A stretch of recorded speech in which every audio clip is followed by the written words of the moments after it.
In my younger days, I would have been more prescriptive. I would have pontificated, but as I grow old, I know, number one, that I do not have monopoly of wisdom.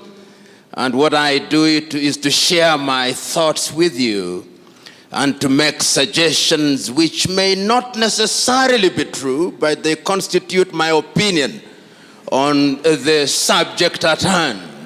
And that is exactly what I intend to do on a subject on which I do not claim expertise. What I have done is to prepare a paper which will be circulated, and I've prepared it in two forms, in the PowerPoint form and in the Word form. I will speak to the paper without reading the paper, and in that way, I believe we'll interact a lot more. And my paper is entitled, The Vision of the Founding Fathers, Looking to the Past to Inform the Future.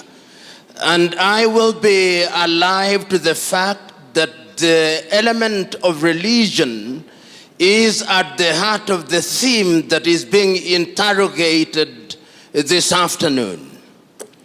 When I was thinking about the paper, the first question that I asked, who are the founding fathers, or who are the founding fathers that the framers and organizers of this conference had in mind?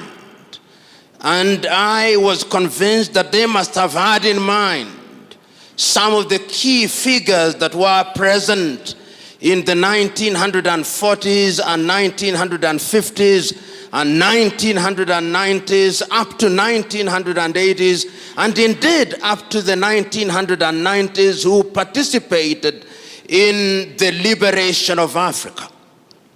But yet, even as I thought so, I was conscious of the fact that when one examines history, particularly the history of the black people, there are a number of individuals who are founding fathers, but are rarely mentioned when we talk about Africa. One of the individuals who came to my mind is a great South African about whom we say very little, P.L.O Kaisaka Seme. The South Africans in this assembly will be aware of that great South African who was one of the founders of the African National Congress. And if they care to examine some of his early works, they will also be familiar with one of the greatest speeches ever delivered by an African, delivered at the University of Columbia in the month of April 1906, titled The Regeneration of Africa. Those who have had the privilege and honor of examining that piece of writing acknowledge that P.L.O Kaisaka Seme was very conscious of the status of Africa as it was in those days. You will remember that by 1906, Africa had suffered the fate of partition in Berlin, and that it had been partitioned, as we know, amongst the European powers. Prominently, the Germans had their share in West Africa. They had their presence here in Rwanda and Burundi. They were present in what was then Tanganyika. The French were present. The Portuguese were present. The English were present. The Belgians were present. The Spaniards were present. The Arabs were present, although they were not part of the club that partitioned Africa in 1884. And therefore, when he was talking about the whole idea of the regeneration of Africa, the choice of his words, because he was speaking in a foreign tongue, which I am speaking in this afternoon, he was very clear about the words that he chose. He talked about the regeneration of Africa. And when one talks about regeneration, it means that there was an Africa which had a certain level of development, and that had suffered at the hand of the foreigners, and therefore it needed to be regenerated. Those of you who are familiar with the thoughts and works of Senegal's Anta Cheikh Diop will know that Anta Cheikh Diop does recognize that there was indeed an Africa which had certain levels of civilization. In fact, the more romantic historians suggest that when Europe and Europeans were still living in the caves in the western part of Africa, there were organized kingdoms and that there were libraries which rival the largest libraries in Africa today. Indeed, those of you who are students of religion like Professor here will know that people like Augustine of Hippo or Athanasius, some of the early thinkers in religion, were resident in what may today be called the Maghreb.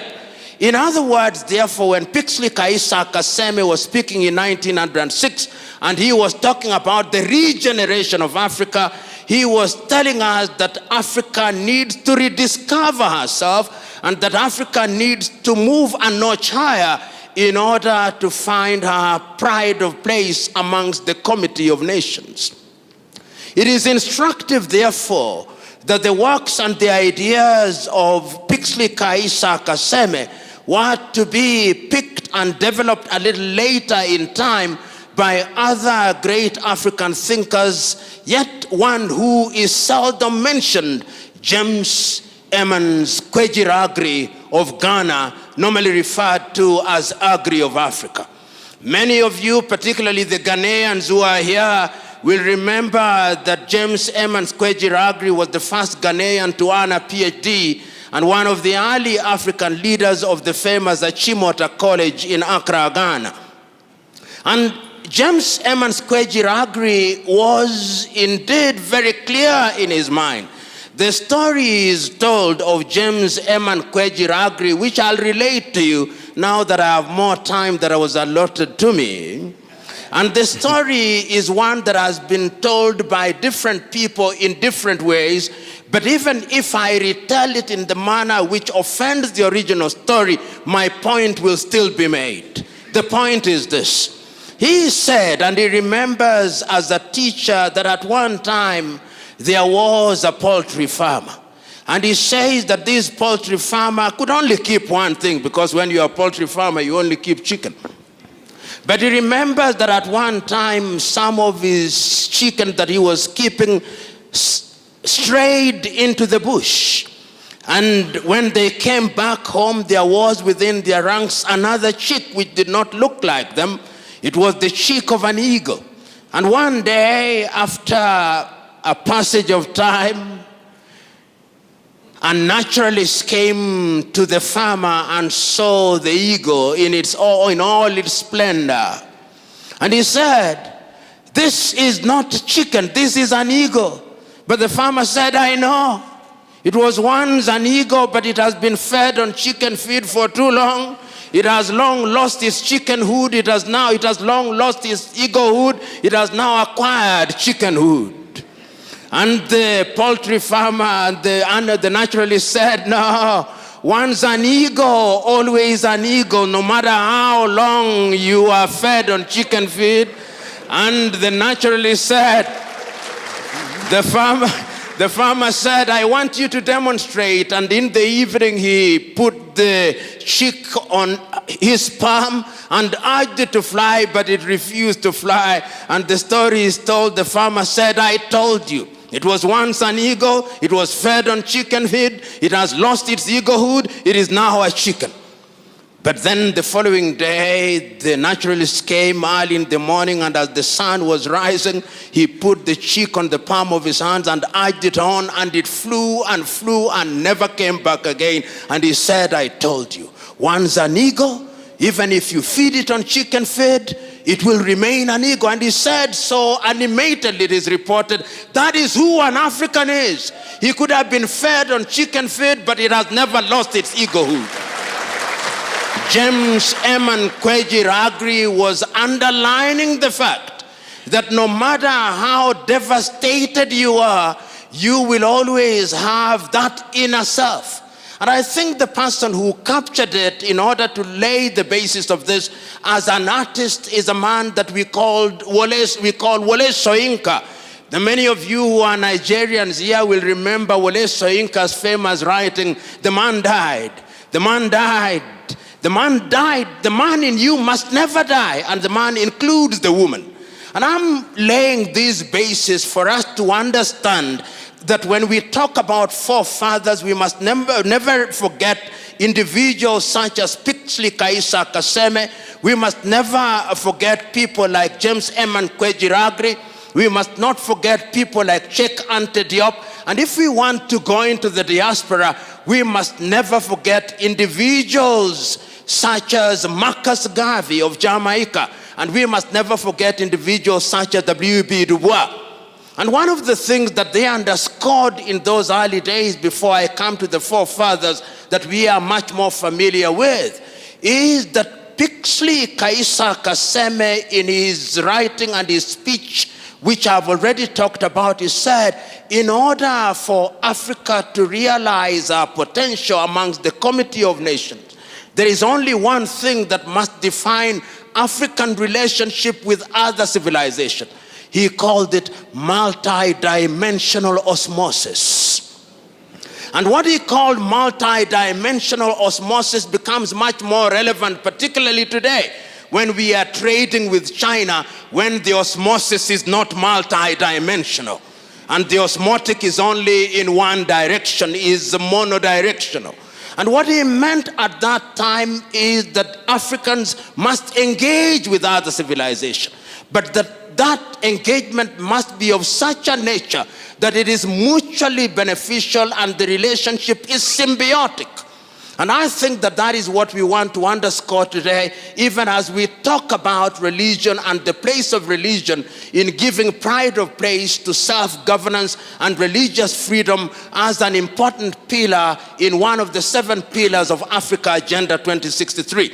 But yet I cannot at this stage yet go into Africa Agenda 2063 before I examine what was the vision of our founding fathers and who were they. In my own examination, and I stand to be corrected on this, whenever we talk about the founding fathers of Africa, we are normally directed to remember the 32 leaders who gathered in the month of May 1963 in Addis Ababa, Ethiopia. And I encourage us to look at the views of these individuals, but even before we go to that particular period, to look at some of the early thoughts and some of the things that animated these individuals to the extent that we now call them the founding fathers, and what it is that they had in mind that defined them as the founding fathers. And I take us back to 1957 in Accra, Ghana, on the day that the country then known as Gold Coast regained her political independence. And see how deliberate I am. I'm saying the country regained her political independence, did not acquire her independence. She regained an independence that she had lost by dint of force and by dint of both strategy and stratagem. In 1957, on the day of the regaining of the independence by Ghana, Kwame Nkrumah was as passionate as he was eloquent. He said that the independence of Ghana meant nothing unless all the other African countries were independent. And what did independence mean? Because at that time, and you will give me a little latitude in order to give some flavor to my presentation. If you look at the individuals who are present at that time in terms of the commonality and the unanimity of their vision, one had to look at Africa and understand what it is that they were talking about. In West Africa, if you listened at that time to Kwame Nkrumah, his clarity of vision is that independence and liberty meant a number of things. One, the liberty of the individual as individuals to exercise their thoughts and to be free to participate in their affairs, including religion as I understand it, and that therefore Kwame was conscious that the country that he had participated in liberating, which was Christian Gold Coast, but he rechristened and the people rechristened Ghana, was a multi-ethnic country and a multi-religious country and a country that was rich in her diversity. And the same was true of every other country. So that if you listened at that time in next door to in Nigeria, which was, as you know, until independence divided into three regions, the northern region, the eastern region, and the western region, you could see that even at that time in Nigeria, while the colonialist was conscious of the religious differences, the leaders of the day, even if grudgingly so, were conscious of the fact that now that they had found themselves in this geographical space, they had to tolerate each other. So that when you are listening to the Muslims in the north, when you are listening to Abubakar Tafawa Balewa in Nigeria, or the Saudaner of Sokoto, Sah Ahmadu Bello, and listening to Namdi Azikiwe, who is a Christian, they are conscious of their diversity. They are grudgingly in Nigeria, but they accept the fact that they must live together.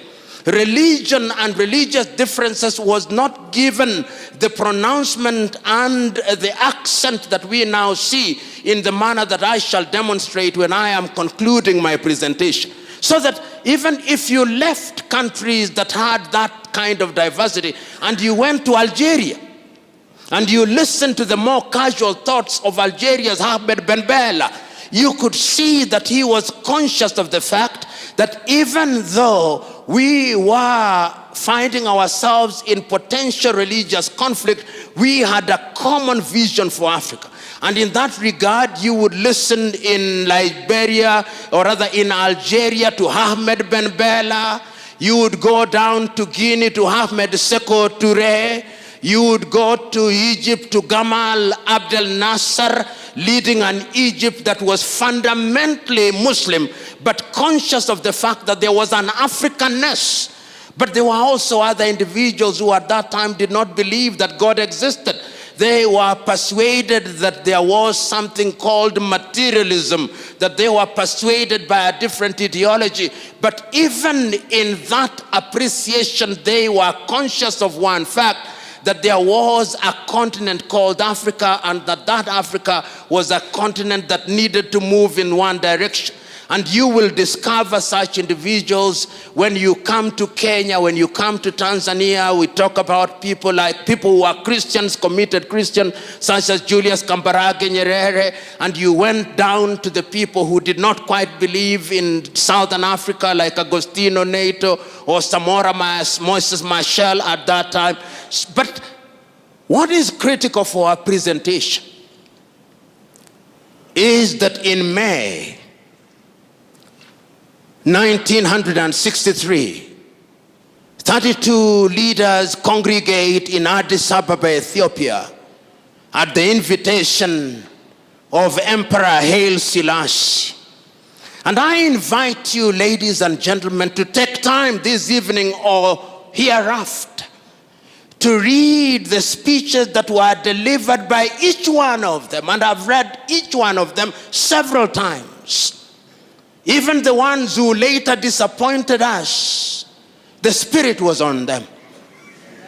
The Spirit was on them.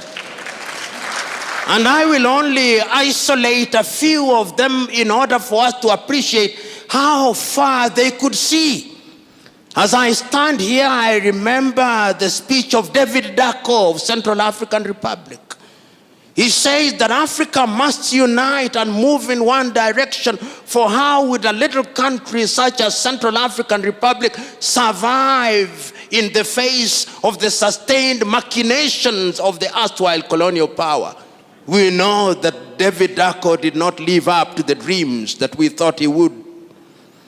I listened to speeches such as those of Julius Kambarage Nyerere of Tanzania, he said, we did not come here to talk about unity or to remind ourselves how unity is important. We have come here to affirm the fact that without unity, Africa is never going to realize their potential. And one can go on to the speeches of Modibo and others and Haile Selassie and others, but it's not important to rehash those speeches because they can be located in libraries. But it's important to isolate one speech, the speech of Osagyefo Kwame Nkrumah, because that, for those of you who are French speakers, that was the pièce de résistance. It was the speech that, in my view, captured the essence of what was meant to be Africa. And the three things that stand out in the speech and therefore form the three-legged stool upon which my presentation will now be founded. He said that Africa must unite and unite immediately before the leaders who are present in that forum become used to the trappings of power.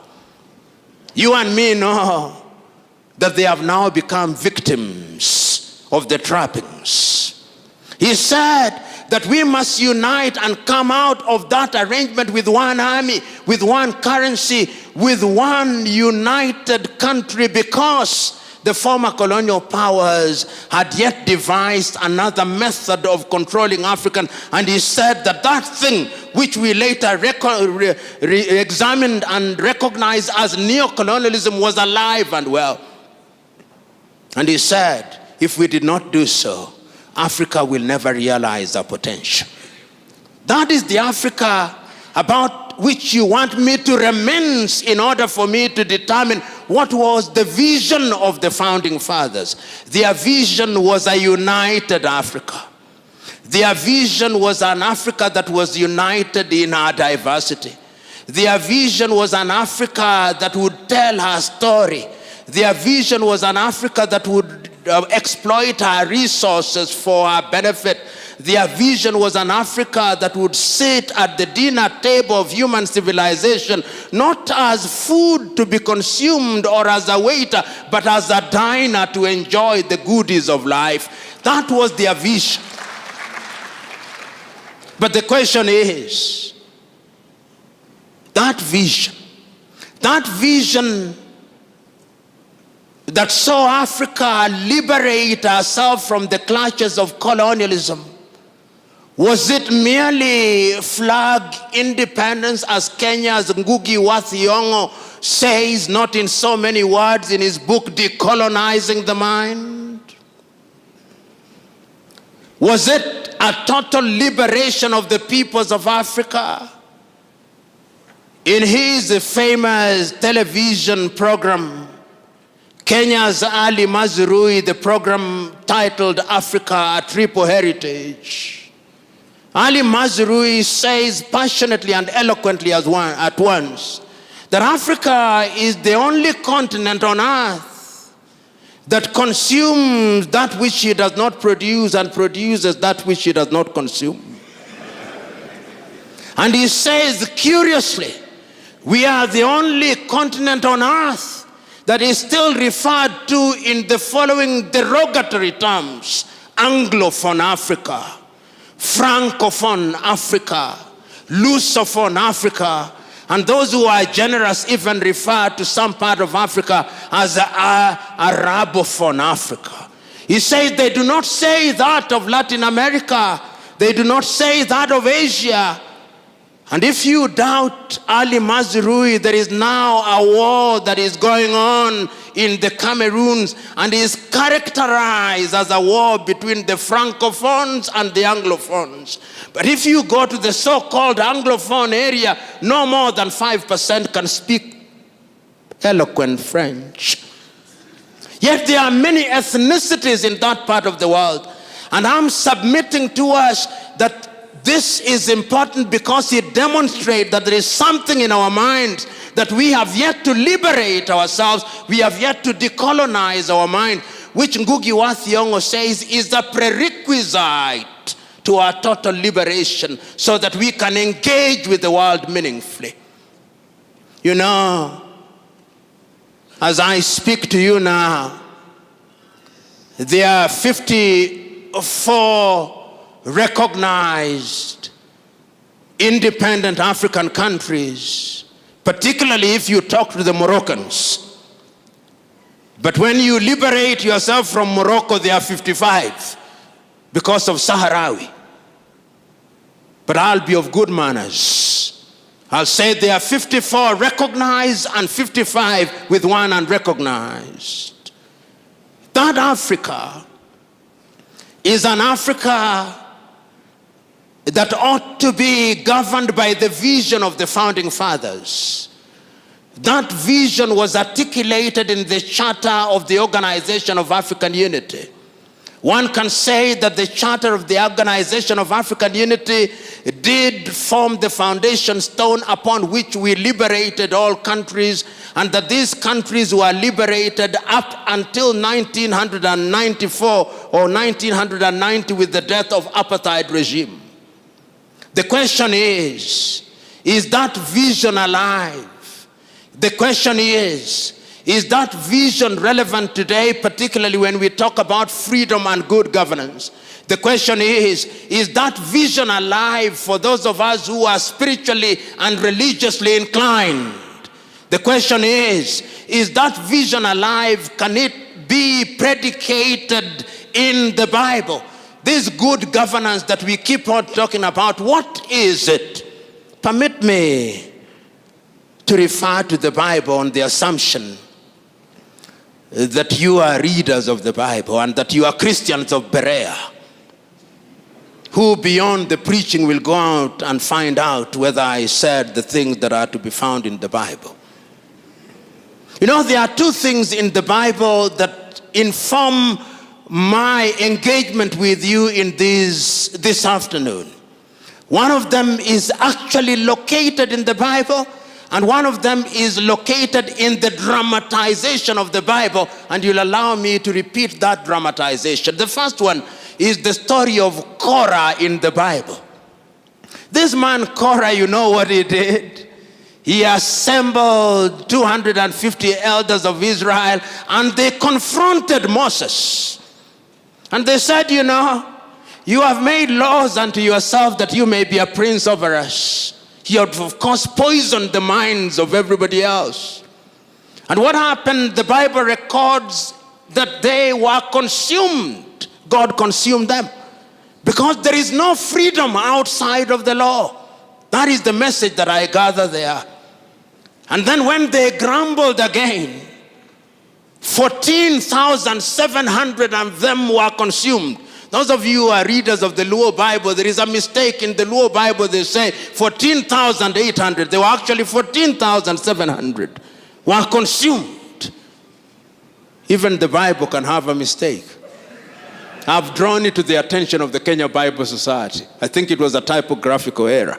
But it doesn't take away the point that I want to make. The point that I want to make is that when we talk about freedom, we must remember that freedom must be in the context of good governance. And that good governance must be in the context of the individuals with certain moral values. Mwalimu Julius Kambarage Nyerere articulated it very well in the Arusha Declaration in 1967 when he said that a country must be governed by certain ideals and certain taboos. The things that you don't do and the things that you can legitimately do for the better good. So that even in the Bible, when we talk about the vision of the founding fathers, even without their having been Christians or unanimity as to whether they were picking it from Christianity, there is a sense in which there is a possibility of situating this vision in the Bible. The second element in the Bible that I want to talk about is the dramatization. The time that was allotted to me is about, but remember, I'm also consuming the time that was allotted to Professor Mwencha. So I'm in safe territory. And I'm conscious that the law of diminishing returns is operating after lunch. So I'll conclude very shortly. But the dramatization that I want to talk about before I come to the last limb of my presentation is to be found in a movie which I believe all of you ought to have seen. And if you have not seen it, please watch it. How many of you have seen the 1956 dramatization of the film The Ten Commandments as directed by Cecil B. DeMille? You haven't. If you haven't, go and watch it. And there is an interesting portion in that particular story which once again speaks to Korah and Dathan. When Moses has been on the mountain of the Lord for 40 days and 40 nights, there is a grumbling downstairs, and Aaron and the sister have been made to forge unto themselves a calf as a god. And in the dramatization, before Moses comes down on the 40th day, the prophet Joshua moves to the mountain and meets Moses. And when they are in between, there is noise from down in the hill. And when there is noise, Joshua says, there is noise, there is grumbling. And Moses is recorded as saying, those are the sounds of joy and revelry. The people have rebelled against God. He is carrying the 10 tablets of the law, and according to Cecil B. DeMille, as he comes down from the mountain, there are 2 horns from his head. Kiran comes from his head. Kiran meaning horns in Hebrew. And when he comes down, Dathan confronts him and says, you have made unto yourself laws that you may become a prince over us. We have freedom. And Moses says, there is no freedom outside of the law, and those who will not live by the law shall die by the law. And that is the point that I wanted to make. That all civilizations, our founding fathers were convinced that we had to have a legal regime. And this is the basis of the constitution that we inherited from independence. But these constitutions were not homemade.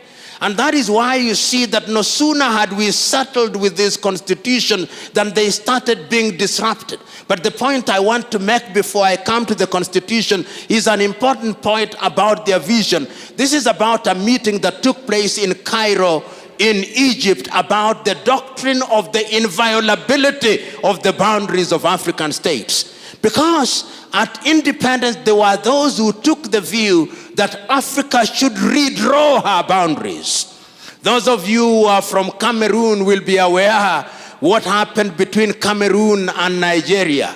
You will also be aware of the events that took place in Nigeria when there was an attempt to divide the country into 3, leading ultimately to the Biafra War. Those of you who are familiar with the country that was then known as the French Sudan, now known as Mali, will know the attempt that were made at that time. Those of you who are familiar with what was called Tanganyika, which later became Tanzania, will know that fact. Those of you who are familiar with the country that was known as Northern Rhodesia and now Zambia, and the one that is now called Zimbabwe, will know that. Those of you who are familiar with the history of Southwest Africa, now known as Namibia, will be aware of all these activities. So the first thing that the leaders said, whether we are Muslims or Christians or animists, as we are called by other people, we shall live in one geographical territory, because the God that we worship is a God of diversity. He's the God that says that there is no Jew nor Gentile. And it must mean, if you are addressing us in Igbo or in some Nigerian language, there is no Yoruba, no Igbo. That, I think, was the vision of the founding fathers of the day.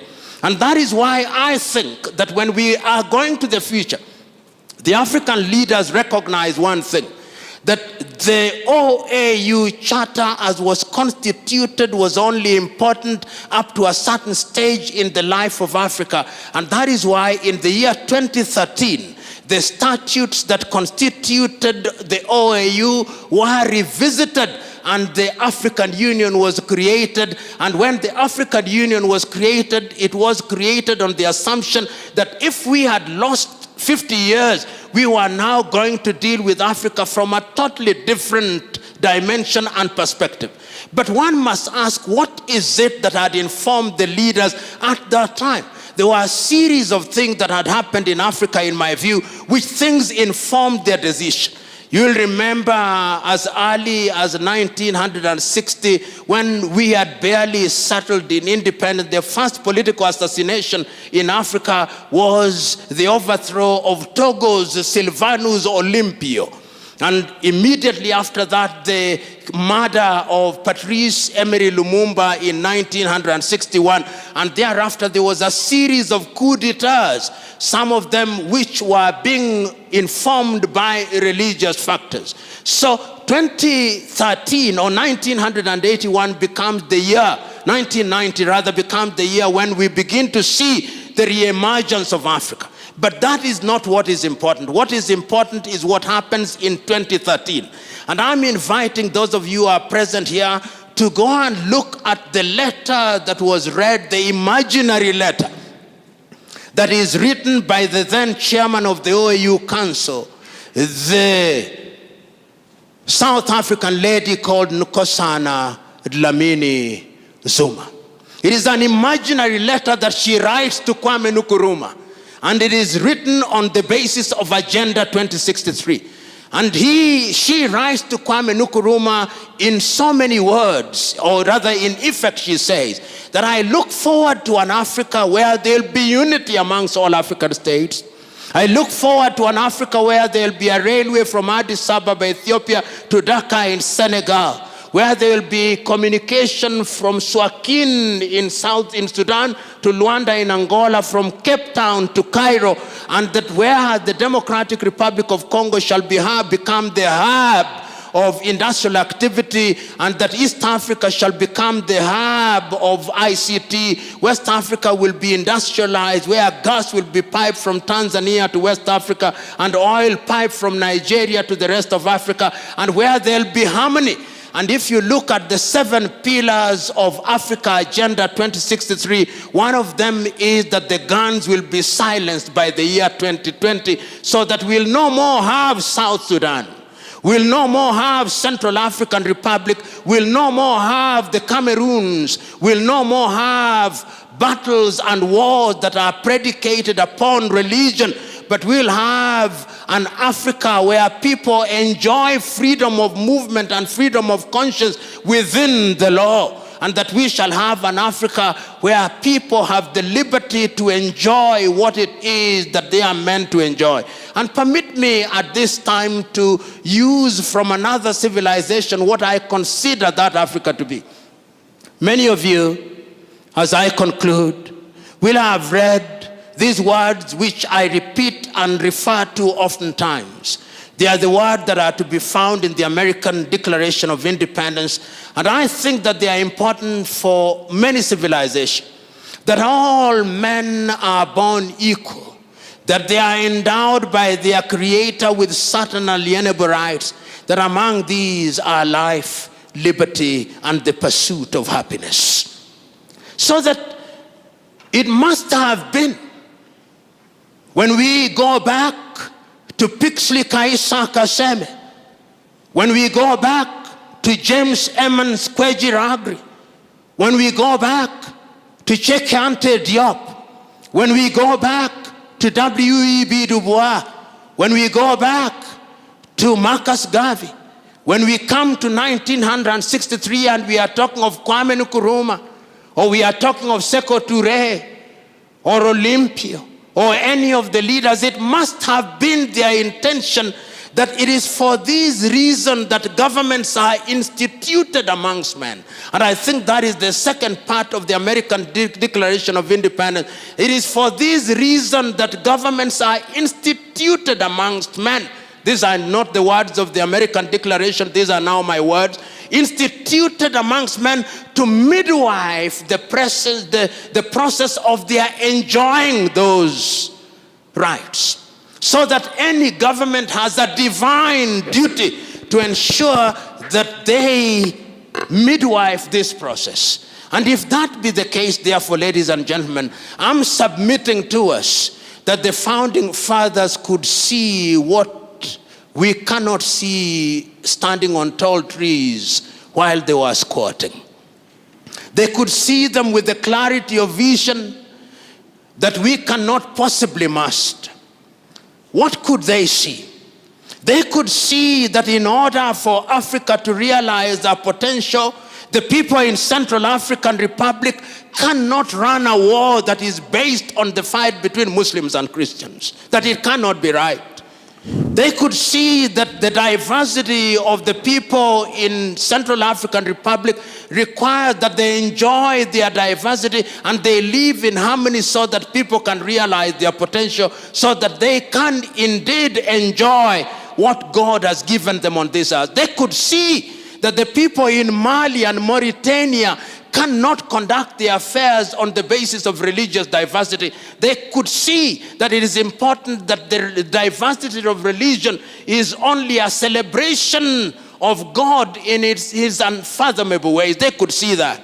They could see that indeed, even in South Sudan, they cannot conduct their affairs on the basis of religious difference. And I'm submitting to us, therefore, in a nutshell, that our leaders in 1963, when they sat, whether in West Africa or in North or in East or in South, conceived an Africa whose sons and daughters would enjoy liberty, and that they would enjoy liberty so that they would lead a fuller life here on earth. But they would have the freedom of choice to exercise their freedom, and that if governments were instituted amongst them, those governments would be trustees of power for purposes of creating an enabling environment.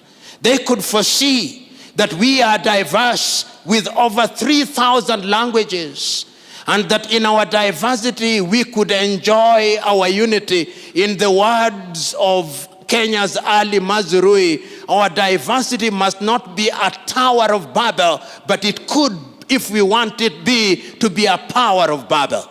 They could foresee that we must recognize that we have no monopoly of wisdom or monopoly of knowledge, and it is not for us to judge, and our duty is only to fulfill our affairs. It is in this regard that I see Africa Agenda 2063 as a useful document that attempts to project into the future and to remind us that in 2063, when some of us may be alive and well, that Africa will be a continent that is respected and is not referred to in derogatory terms, whether when it is convenient we are developing, when it is not convenient we are developed, when it is convenient we are the dark continent, when it is convenient we are a rising continent, that we shall, in the words of Patrice Emery Lumumba of Congo, be in a position to tell our story, however bad that story is. That is the Africa that Kwame Nkrumah must have seen. That is the Africa that Modibo Keita must have seen. That is the Africa that Julius Kambarage Nyerere must have seen.